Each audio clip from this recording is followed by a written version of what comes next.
everybody, to a post-championship game edition of the Aaron Torres Sports Podcast. I'm your host, Aaron Torres. Hope everybody's doing well.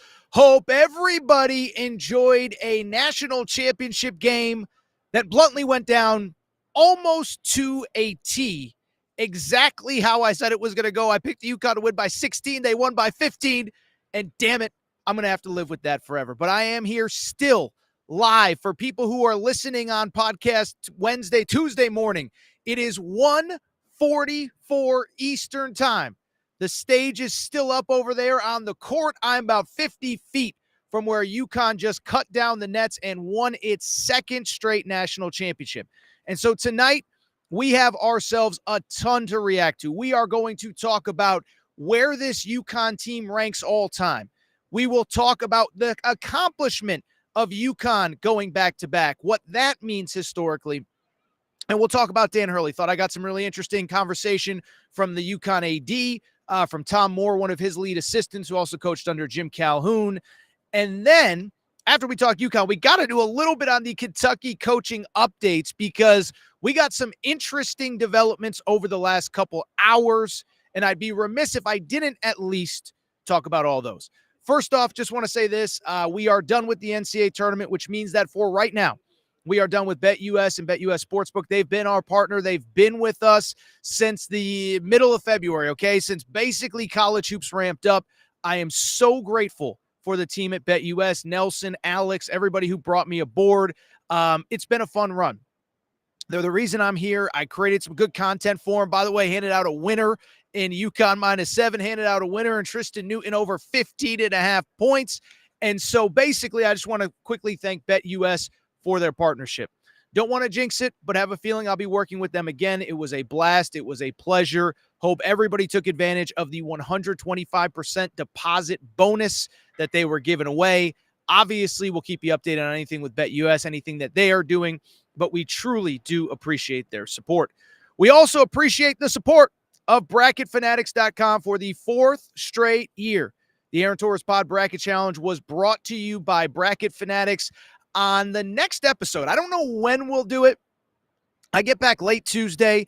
If I don't spend time with my wife after being away for 6 days, I think it is, I may get divorced. By the way, I may still get divorced because we have a Kentucky coaching search.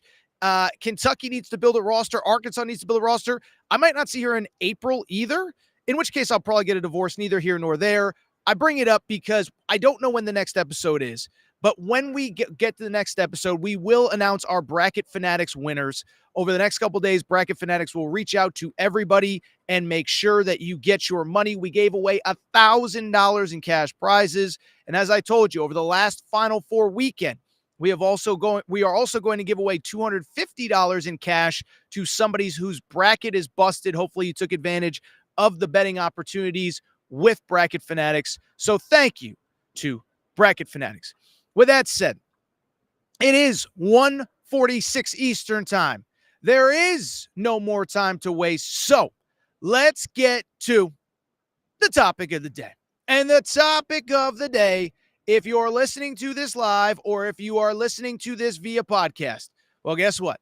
You already know what that topic is, and that is that the UConn Huskies for the second straight year are your national champions in college basketball.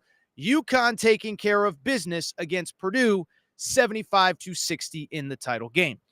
And bluntly, listen, I'm not always here to pat myself on the back, and I swear I am not here to do it in this moment, okay? But this game essentially went exactly how I told you it would. I said, bottom line, end of story. The only thing that mattered in this game, everybody was going to freak out about Zach Edey versus Donovan Clingan. And what did I tell you on the Saturday recap show? I hope you were listening. And what did I tell you on the Sunday night preview? Or I don't even know when we ran the preview because Calipari left for Arkansas. But on the preview show, I said it's not about the centers. It's about the guards. I am sitting here in the seat that I had on Saturday night. I am sitting here in the seat that I had on Monday night and watching on Saturday. Watching UConn try to defend and successfully defend Alabama, and watching Purdue, frankly, as I said, they basically got cooked by DJ Horn from NC State. And so I said, this is not going to be close. This is not going to be competitive. I believe there were teams in this tournament, maybe possibly, that could have kept things close against UConn. Not many. But what I also know is Purdue was not one of them. I said, Zach Edey is going to get his. And to Zach Edey's credit, everyone thinks I don't like him. Zach Edey was awesome on Monday night, okay? Zach Edey, as you probably heard, the National Player of the Year. He was pretty darn good. 37 points for Zach Edey. Now, I'll be honest, sitting courtside, there were some excuse me, there were some things that I saw, bluntly that, listen, I don't think the refs had great moments, et cetera, et cetera. But I just bring it up because, with Zach Edey, I'm not trying to criticize. He was incredible, 37 points. But here was what stood out. Here is when I knew Purdue was in trouble, okay? So UConn, think about this. In the Elite Eight game that they went on the 30-0 run against Illinois, in that Elite Eight game, they were up 5 at the half. Against Alabama, they were up 4 at the half. Well, against Purdue on Monday night, guess what? Zach Edey had the best game that he possibly could. I think he had 16, 17, 18 points in the first half. And guess what? Purdue still trailed by 6. The guards, Lance Jones, Fletcher Loyer, Braden Smith combined for 12 points. Fletcher Loyer and Lance Jones combined for 3 points. And so I just sit there and say, this is exactly what I told you it was going to be. There's no disrespect intended, but when it was only 6 points, I said this game is essentially over, barring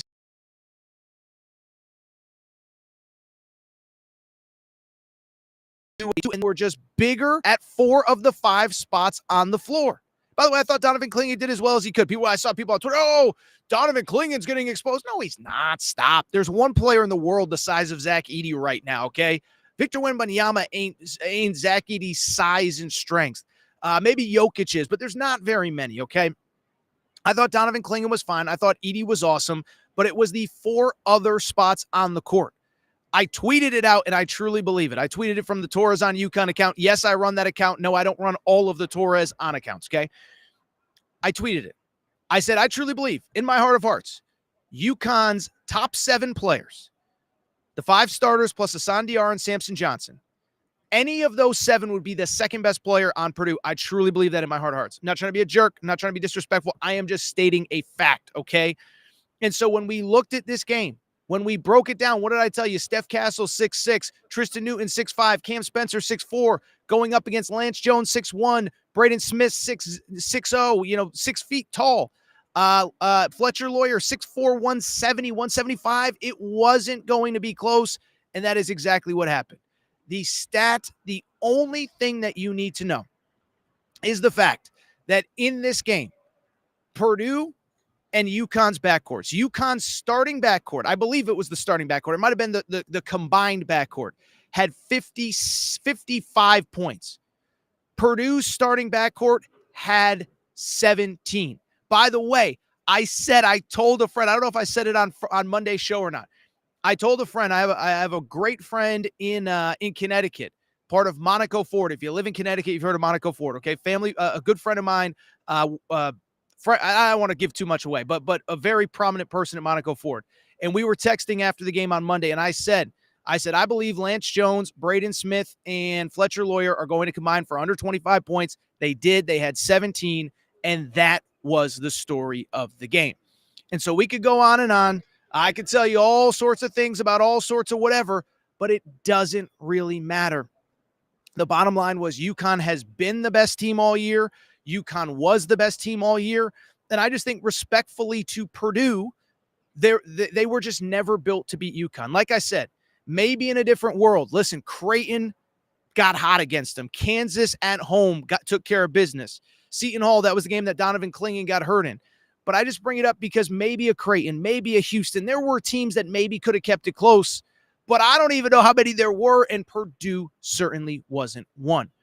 And so with that, I think we have to start talking the big picture stuff because there's 2 questions that I have gotten quite a bit, and I just want to kind of go over them here and now, and I don't have the perfect answers for either.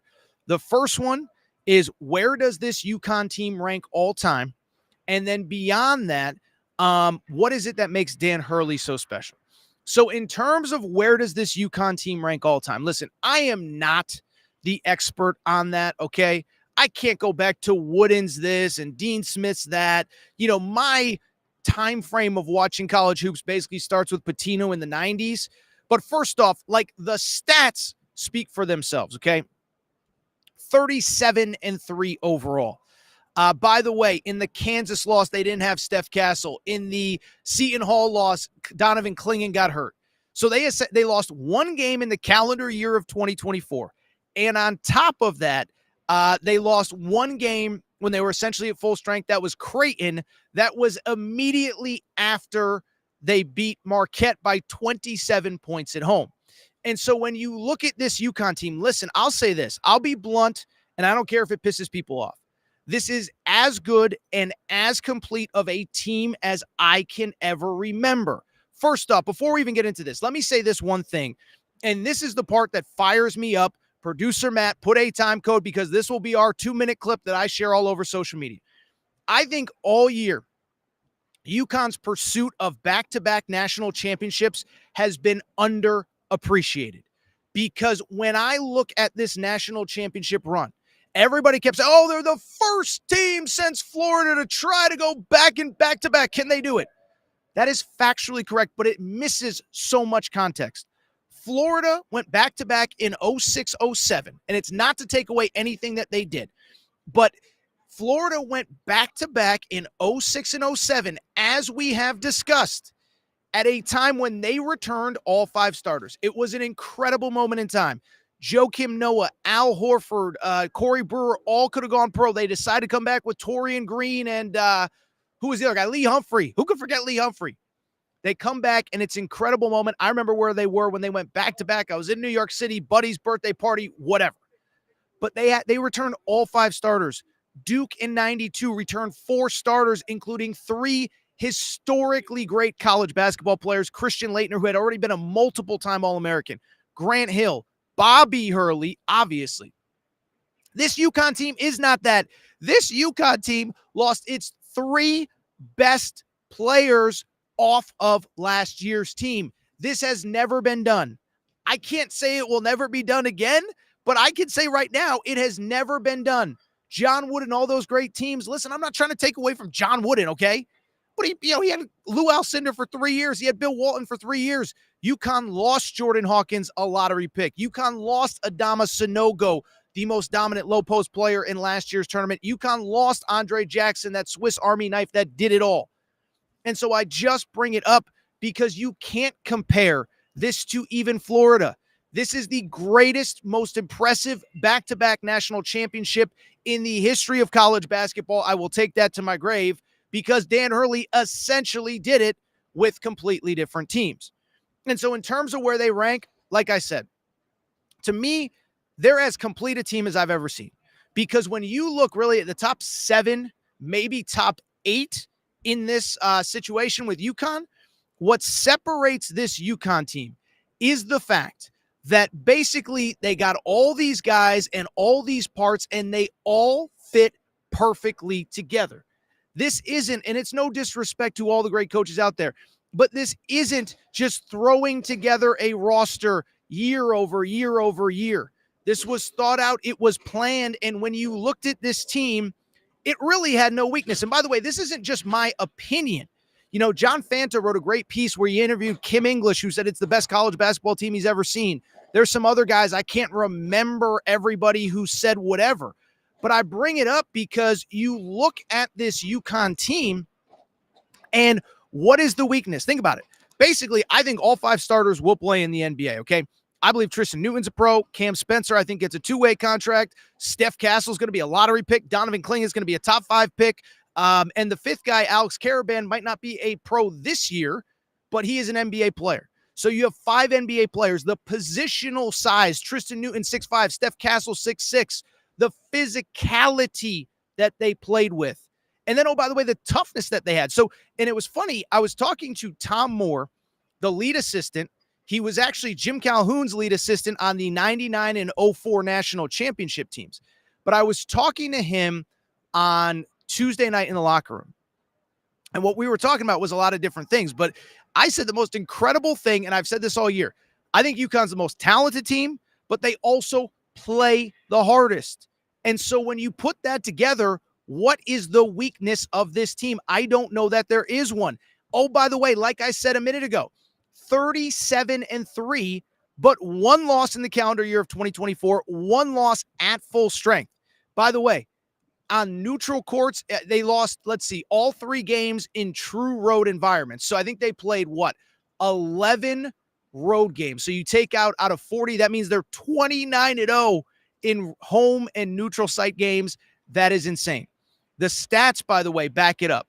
I believe I saw they're the first team in the history of the NCAA tournament to win all 6 games by 14 plus points. That has never been done. But then to me, you go back to some of the things that they did during the season. Remember, this was a team. Remember that Marquette game that we talked about in the middle of the year? Marquette had won like 8 in a row, and UConn just beat the brakes off of them. I forget how many Marquette had won in a row. UConn won by 28 points I think it was early or mid-February. I know because it was the day of my sister's baby shower. By the way, I'm going to be an uncle in a couple days. No big deal. Anyway, shout out to my little sister. But I bring it up because I'm watching the game at the baby shower. Don't worry. I spent time with my family too. But I bring it up because that was the game. Top 5 matchup in Hartford, Connecticut. UConn won by 28 points. And in that game,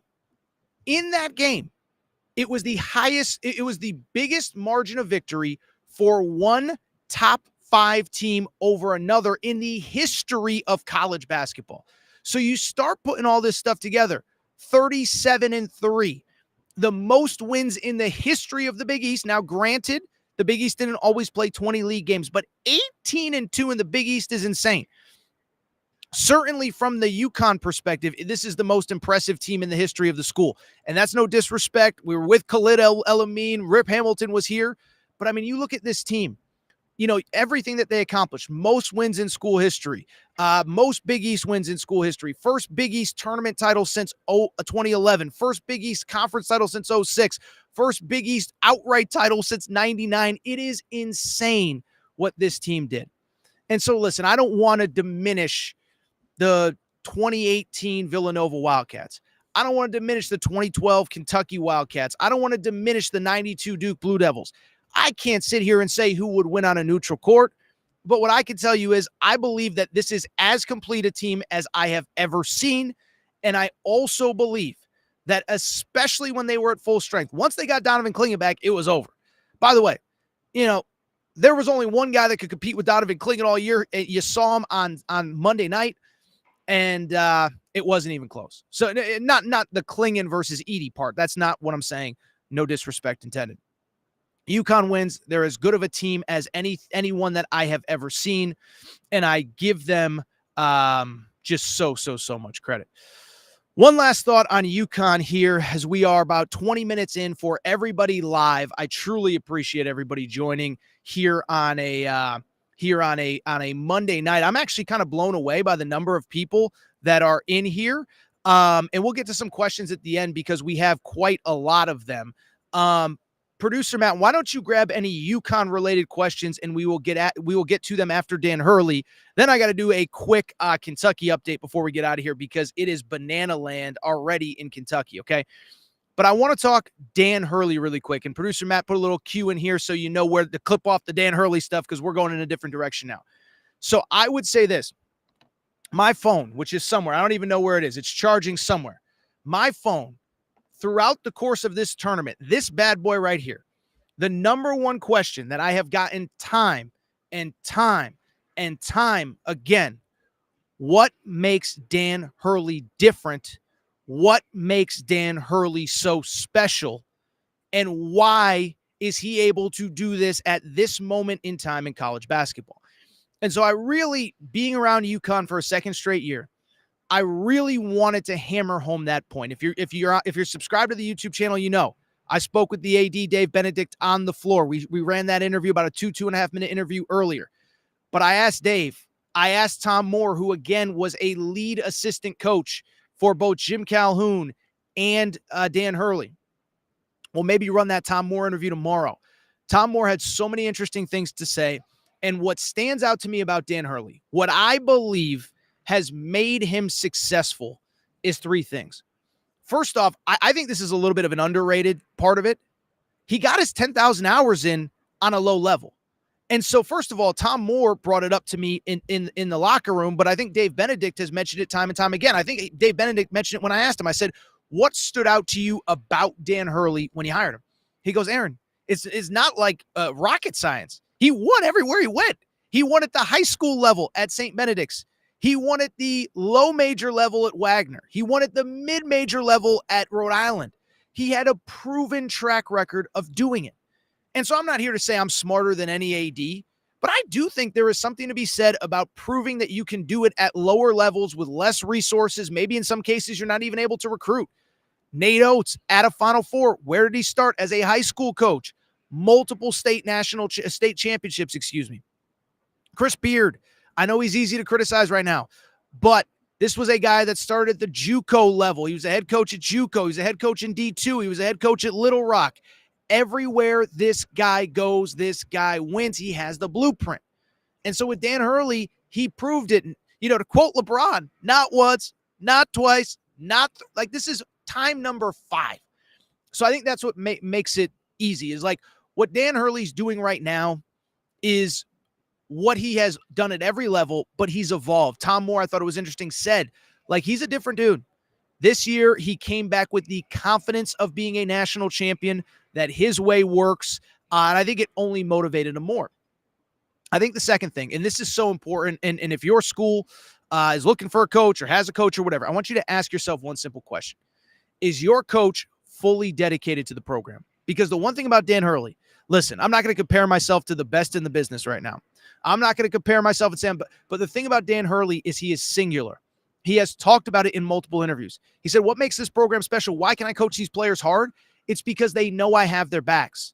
Nobody can see in May and June when they're in here working out and I'm in here helping them out. I'm in the office. He's like, I don't take vacations. I don't fish. I don't golf.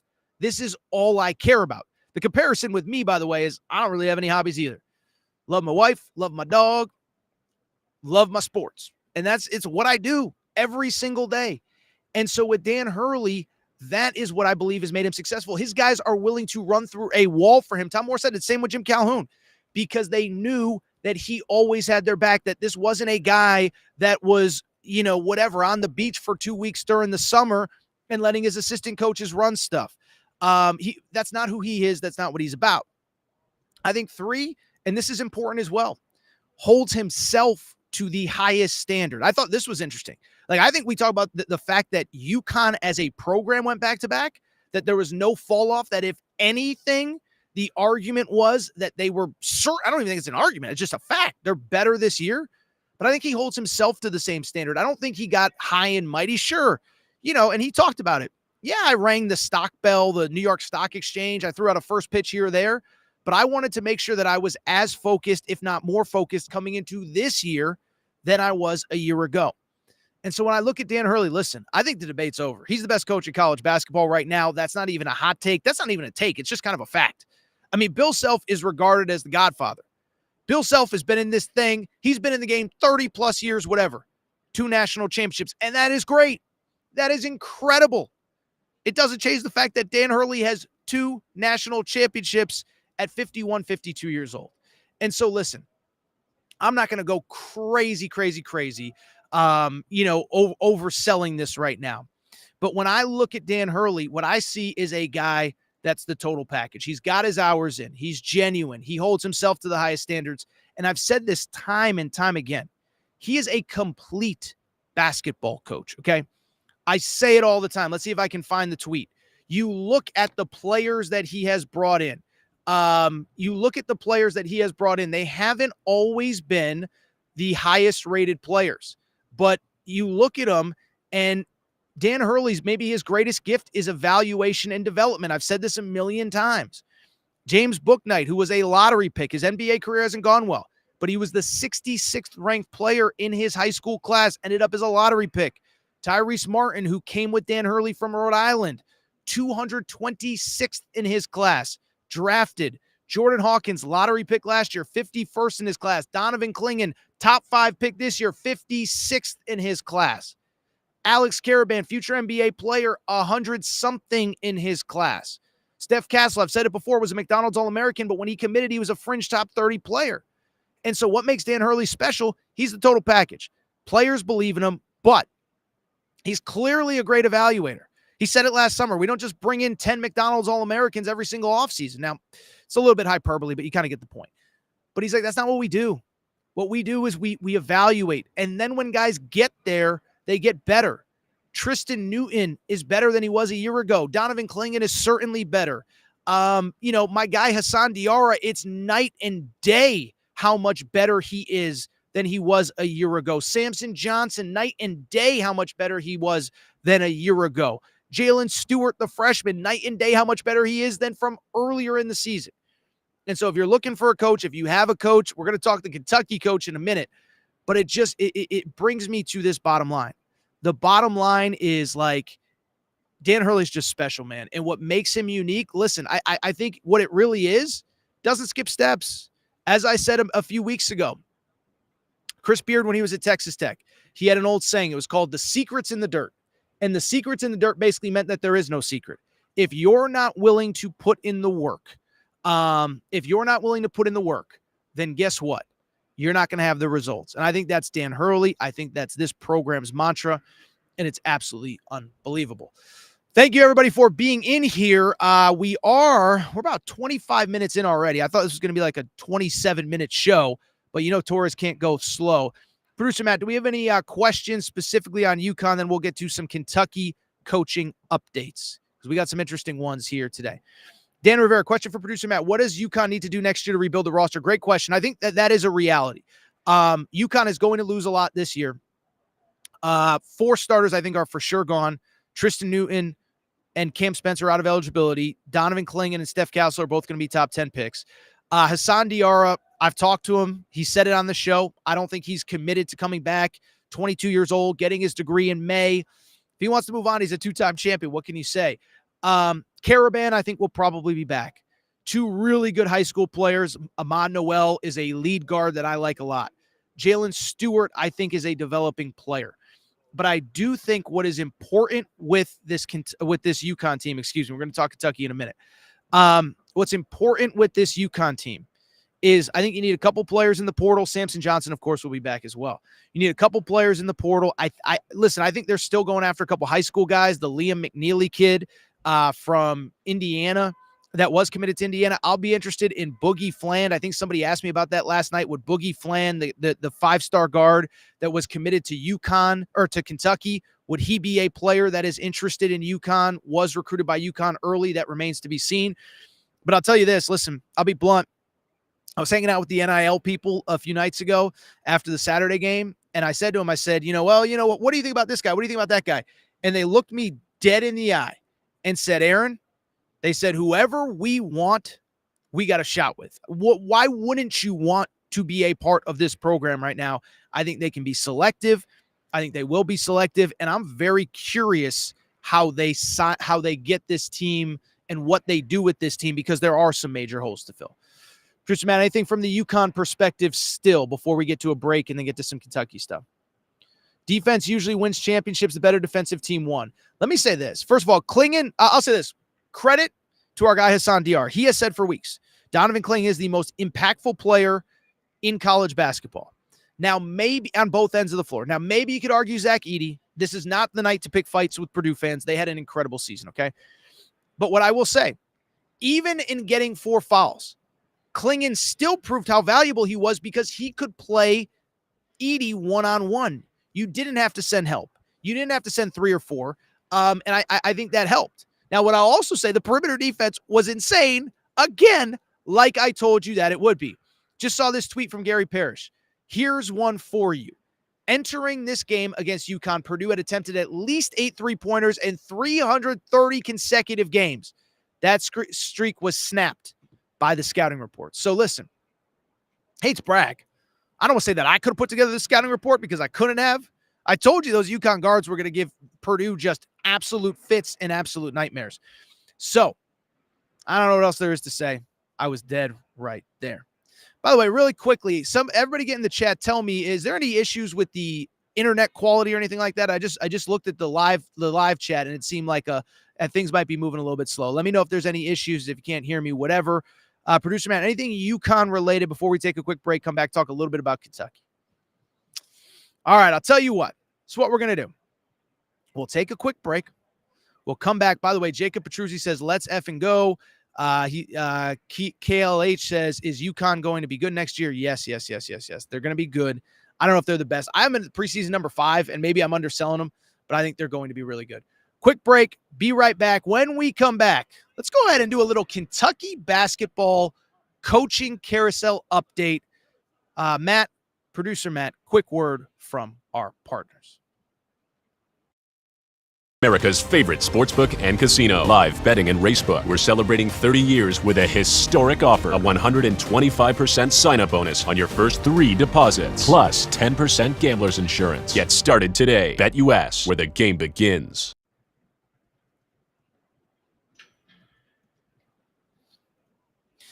All right, everybody. I'm back. Good to be back. Final segment of the show. Final segment from Phoenix before I try to get to the UConn after party before this whole thing closes down. So good to be back.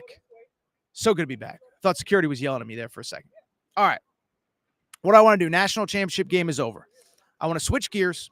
And what I want to talk about now is just very quickly a Kentucky coaching update here on the Aaron Torres pod. Because at the end of the day, UConn wins its national championship. But this story, I still, guys, I'll tell you this. I did about 2 hours of live coverage. If you include the interview with Wes Moore, I did 2 hours of live coverage, and it took me until after we were done to kind of realize, like, oh my God, John Calipari is really leaving the University of Kentucky for Arkansas. I cannot believe it. So we have 24 hours to process, but what's also interesting is we got 2 or 3 very interesting coaching updates that I think are at least worth discussing very quickly before we get out of here. And obviously we will react when Kentucky makes a hire, whenever that may be. So first off, I'll say this. It was kind of interesting. I guess there was a little bit of a narrative. I'll be honest. I was so busy today with the game and shooting content for BetUS and everything. I didn't even realize, like, I guess there was like about a 6-7 hour period, maybe not 6, but maybe like a 2-3 hour period where Kentucky people were saying that John Calipari might not be able to get out of his contract. I guess the setup was kind of that, if I understand it correctly, is that he was supposed to, alert Mitch Barnhart, his AD, that he was going to be potentially interviewing for other jobs. And if not, he was in breach of contract. And so I saw that report. I'm not disputing it, but I found the report kind of weird. First of all, Wes Moore, who was on our show, said, look, nothing's going to happen on Tuesday. We got this solar eclipse. Everybody drives to Arkansas for some reason to see it in Arkansas. I don't know what makes Arkansas so special, but he said, he's like, all of our news crews are going to be covering the eclipse. We've been planning for that for weeks. There will be no announcement because Arkansas doesn't want to upstage the national championship game, and they can't really do anything anyway. They want to make it a big splash. So guess what? You're going to wake up on Tuesday. You're going to get an announcement from Arkansas. You'll probably get a press conference on Wednesday, and then Arkansas and Calipari take over the entire week going forward. And so I just bring that up to say that, the idea that Calipari was somehow not going to get out of his contract didn't make sense. By the way, that was the godsend prayer that Kentucky fans have been asking for, because if you fire him, you got to pay him $33 million to go away. He's leaving for free. So why the heck are you complaining that he didn't give you ample notice? Of course he didn't give you ample notice. Listen, we can argue about what went wrong and why he's the guy. Is he not? What happened? What was obvious was that he didn't have a relationship with Mitch Barnhart. And I think equally as important,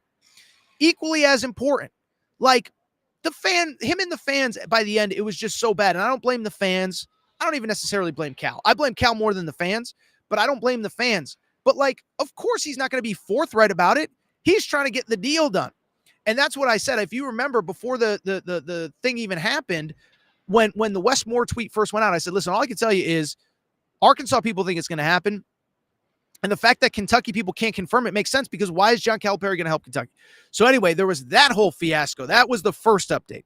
But let's get to the interesting developments over the last 24 hours since the John Calipari coaching thing first happened. So first off, I'll give Pete Thamel credit. Saw him 3 or 4 times tonight. He put out a report that Chicago Bulls coach Billy Donovan is actually the favorite in the clubhouse to get the job. Now, we'll talk about if it's realistic or not in a minute. But at the same time, I am not surprised by this. Okay, so first of all, Mitch Barnhart, people might know this. Remember, I wrote the book on the Kentucky Calipari's first year, okay? I bring it up because Mitch Barnhart in 2009, when Calipari tried to get the job, John Calipari got the job, but Billy Donovan was atop the list. Mitch Barnhart wanted that job. Mitch Barnhart wanted Billy Donovan, okay? So Mitch Barnhart wanted him in 2009. I believe, and Kentucky fans, correct me if I'm wrong because I don't know that much of the history, but Barnhart has been at Kentucky since 2002, and I believe in the cycle that Billy Gillespie was hired, he wanted Billy Donovan as well. So he's tried to hire Billy Donovan twice, and, third time's a charm. And what I will say about Mitch Barnhart is this. I will give him credit for this one thing. I said it on Sunday night when this all broke. I said, if you start the search with Scott Drew, your fan base is going to turn on. You have to make the phone calls to the big guys.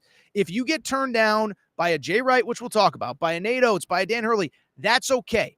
But you can't not go out swinging. Now, I think you need some bigger, you-know-what energy when you go to Jay Wright and say, listen, you sure I can't get on the phone with you for 10 minutes? You sure whatever.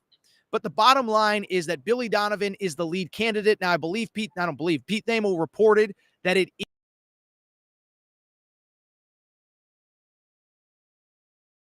Donovan now. Because first of all, the Chicago Bulls are now 78 games into their season. They now have a grand total of 4 regular season games left, if my math is correct. And their season ends next Sunday. And so what's interesting, I will say this. Calipari, you can argue, you can fight it. But if Calipari had tried to take a job, say 3 weeks ago, there was no way they could wait for Billy Donovan. But now it's the 8th. His season ends potentially next Sunday, and he could potentially be available. And so if you're Billy Donovan, listen, I'll say this. Is he going to take it? It sounds like he probably is not interested, okay? But if you're Billy Donovan, I think you got to think about it. Because, one, you've been in the NBA since 2015. It hasn't worked out. This is what? Let's see.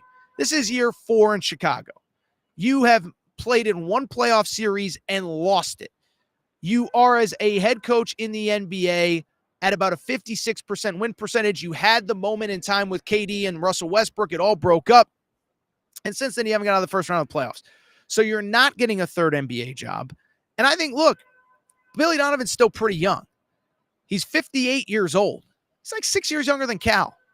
And I do wonder, does he have one more job left in him?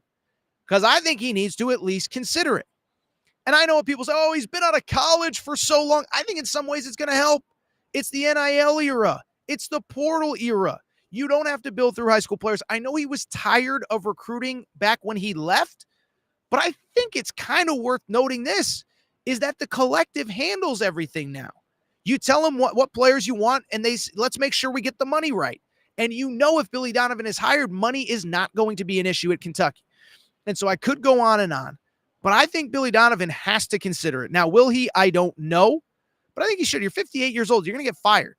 You don't want to coach anymore at 58? You're just going to go lay on a beach somewhere?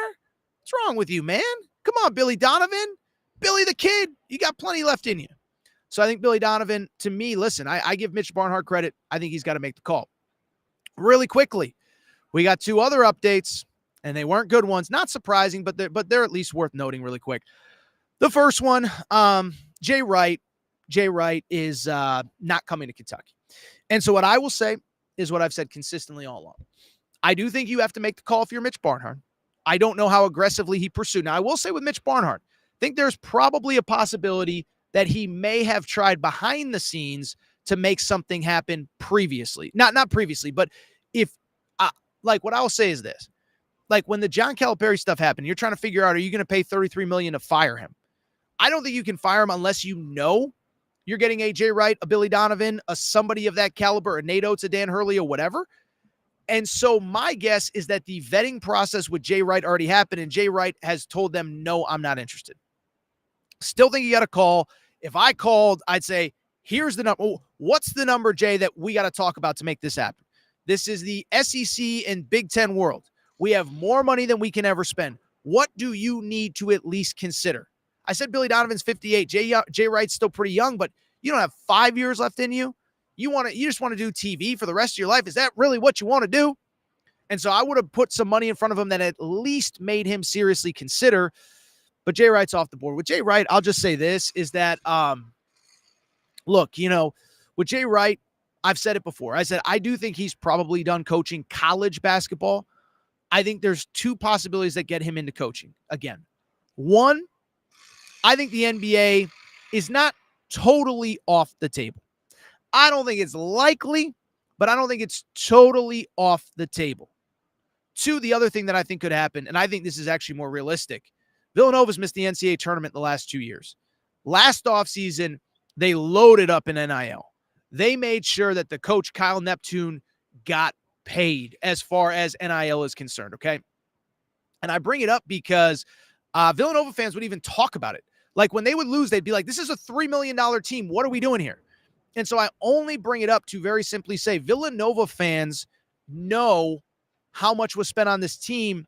And I don't know if they're going to be willing to spend the same this offseason. At the same time, if Kyle Neptune doesn't get into the NCAA tournament this year, I think there's a possibility he gets fired. Now, maybe he gets year 4 because he's a Nova guy.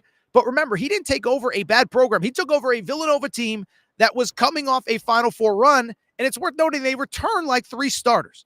So I just bring it up because if I had to guess, Jay Wright is probably done with college basketball. But Villanova, if it all fell apart, I could see him being in the mix there. And then the other big story, by the way, from Monday, Nate Oates is not the head coach, not going to be the head coach at BAM. Okay, what I'll say about Nate Oates is this: when I was live on Sunday night talking to Wes Moore and going live and all this stuff, I had 2 or 3 pretty high up people at UConn or at Kentucky. I'm tripping over my schools again. Say Torres, he's the number 1 guy. And I said, I'm sure he is. He would have been for me too. By the way, I said it when I did a coaching candidates list when Calipari, lost to Gonzaga for that 3rd straight home game. And I said, Nate Oates is probably the number 1 guy, but you got to do it quick because, his buyout was $10 million at the time. Well, his buyout's $18 million now. And a couple things. I'll say this. A couple things stand out. One, I think it was Jim Dunaway, one of the reporters down in Alabama, said that he believed that money would not preclude Kentucky from going after Nate Oates. In other words, if Nate Oates wanted the job, they would figure out a way to pay that $18 million. But I know this is going to sound crazy. I know it's going to sound crazy. I think Jay Wright is truly happy, or Jay Wright, man, I'm tripping over all my guys here. I think that Nate Oates is truly happy at Alabama. I think he's truly happy at Alabama. My understanding is he loves the community. He's a boat guy. He's got a little boat in one of those lakes over there. I don't know how it all works in Tuscaloosa, but he's content. I don't think he's the kind of guy that needs the spotlight. I don't even know if he's the kind of guy that would like being in the spotlight. I don't think he hates coaching at a football school alongside Nick Saban, alongside Kalen DeBoer. So I've never thought that he was going to be a favorite to get it. But then let's also mention this, is that if you look at Nate Oates, we did our way too early top 25 tonight, okay? I think you can argue Alabama's the number 1 team in the country coming into next year, depending on how stuff falls out. Kentucky's got to put a roster together. Arkansas's got to put a roster together. Duke's going to be good. Kansas is going to be good. But Alabama can return everybody except Aaron Estrada off last year's team. And so I only bring it up because to me, I just don't see the scenario where it makes sense for him to leave Alabama, not this offseason. For what? To go to UConn or to go to Kentucky to rebuild a roster he's got a national championship type roster coming back next season. And he's going to go to Kentucky to start from scratch and have to bring in 10 new players? Give me a break. Doesn't make sense. So, tell you what, That's all I got on the Kentucky coaching search. Mike McQuinn says in the chat, I've heard from multiple people Billy is interested, not Billy Gillespie, Billy Donovan. I don't think it's crazy because he's probably getting fired in the NBA. He's probably getting fired in the NBA. He's not getting another job, and he's 58 years old. Does he want to never coach again for the rest of his life? I don't think so. All right, I'll tell you what. I cannot believe, I am so amazed. I almost told producer Matt we're not even going live tonight. And we have right now close to 200 people in the live chat. We have another 500 or 600 people watching on Twitter. So we're at about 1,000, not great at math, but 700 live viewers here at 2:29 Eastern time. And I cannot thank you all enough for your support. But I'm going to get out of here, okay? So if you're not subscribed to the pod, by the way, if you're not subscribed to YouTube, can you subscribe to YouTube? Just crossed 35,000 subscribers. I think we can get to 40,000 by the end of the portal cycle, but I can't do it without your support. Make sure you subscribe. Make sure you put on the notifications. And I'll tell you this. Listen, some of these other college basketball people, and I love college football too. We're going to transition back to college football, but some of these college basketball people, they don't want to cover the portal. They don't want to get down and dirty with the high school recruiting. Torres does it all, okay? I'm like Dan Hurley. I'm the total package. I'm willing to get in the mud. I'm willing to work. A lot of these guys want to take vacation the second the season ends. No. What does John Rothstein say? We sleep in May, baby. Guess what? Kentucky's got to find a coach. Kentucky's got to put a roster together. UConn's got to put a roster together. Arkansas's got to put a roster together. We got a Calipari press conference coming up. The portal is humming, and it's going to be open for another 2 weeks. So we got a lot to react to. And if you're not subscribed on podcast, on YouTube, make sure to do so. If you're not subscribed on podcast, Apple, Spotify, Amazon Music, Google Music, wherever you listen to podcasts, make sure to subscribe. Also, make sure to rate and review the show. Quick 5 stars. Let us know what you like, what you don't, all that good stuff. Make sure you're following on social media at Aaron_Torres on Twitter, at Aaron Torres Pod on Instagram. Aaron Torres podcast questions at gmail.com. Aaron Torres podcast questions at gmail.com. I got to get out of here. I'm trying to get to the UConn after party. My mom is at the after party. Might get a little weird over there. Oh, by the way, I got a 6 a.m. flight tomorrow too. So we will be back at some point. Probably not tomorrow, but we'll be back at some point. Appreciate your support, and we will speak soon.